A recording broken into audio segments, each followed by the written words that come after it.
এদিকে নওগাঁয় হাটবাজারে ইরি বোরো ধানের সরবরাহ বাড়লেও 2 সপ্তাহ থেকে দাম স্থিতিশীল রয়েছে। এদিকে কাঙ্ক্ষিত দাম না পেয়ে ক্ষোভ জানিয়েছেন কৃষকরা।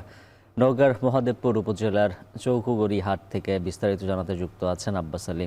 আব্বাস, জানাবেন ধানের দরদাম নিয়ে ক্রেতা বিক্রেতারা কি বলছেন?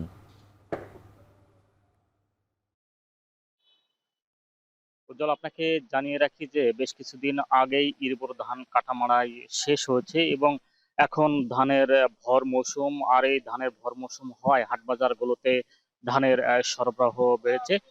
তবে গত 2 সপ্তাহ থেকে ধানের সরবরাহ বেড়ে আসার কারণে দাম স্থিতিশীল রয়েছে। কৃষকরা বলছেন যেহেতু ধানের দাম তারা পাচ্ছে না, যার কারণে তারা এটিকে একটি সিন্ডিকেট বলে মনে করছেন। আমি এখন অবস্থান করছি নওগাঁ জেলা মহাদেবপুর উপজেলা চকগড়ি হাটে। এই হাটটি ভোরের আলো ফোটার পর থেকেই শুরু হয়েছে।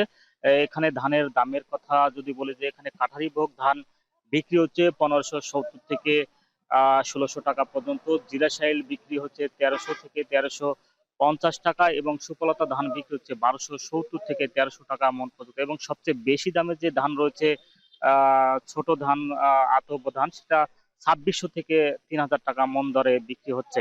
তবে যেহেতু এখানকার যারা ব্যবসায়ী রয়েছেন তারা বলছেন যে একটি এলসি চালুর সংবাদ তারা পেয়েছেন, যার কারণে তারা কম পরিমাণ ধান কিনছে। যদিও হাটে ধানের সরবরাহ বেড়েছে, যার কারণে তারা এই কম পরিমাণ ধান কেনার কারণে ধানের দাম স্থিতিশীল হয়েছে এবং দাম তুলনামূলক কম বলছেন এখানকার ব্যবসায়ীরা। আর কৃষকরা বলছেন যেহেতু এবছর আবহাওয়া খারাপ ছিল, যার কারণে তারা প্রতি বিঘাতে কমপক্ষে 3 থেকে 4 মণ ধান উৎপাদন কম পেয়েছেন। অর্থাৎ ধানের উৎপাদন খরচ বেশি হলেও এই প্রাকৃতিক দুর্যোগের কারণে ধানের ফলন কিছুটা কমে আসার কারণে তারা এখন ধারণা করছেন যে কিছুটা লোকসানের মুখে আছেন। যদি ধান 1500 টাকা মন হয় তাহলে তারা কিছুটা বিক্রি করে লাভবান হবেন বলে আশা করছেন। কারণ প্রতি বিঘাতে প্রায় 17 থেকে 18 হাজার টাকা পর্যন্ত খরচ হয়েছে, সেখানে তারা ধান পেয়েছেন এই 22 থেকে 24 মণ পর্যন্ত। যার কারণে তারা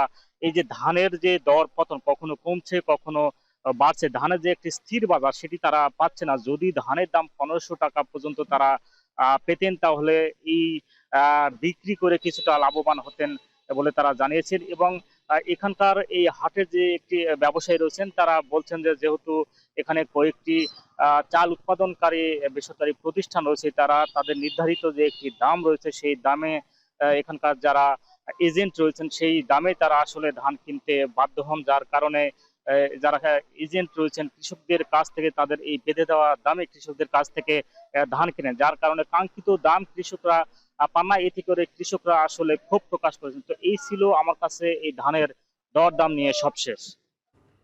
নওগাঁ থেকে বিস্তারিত জানাচ্ছিলেন আব্বাস আলী।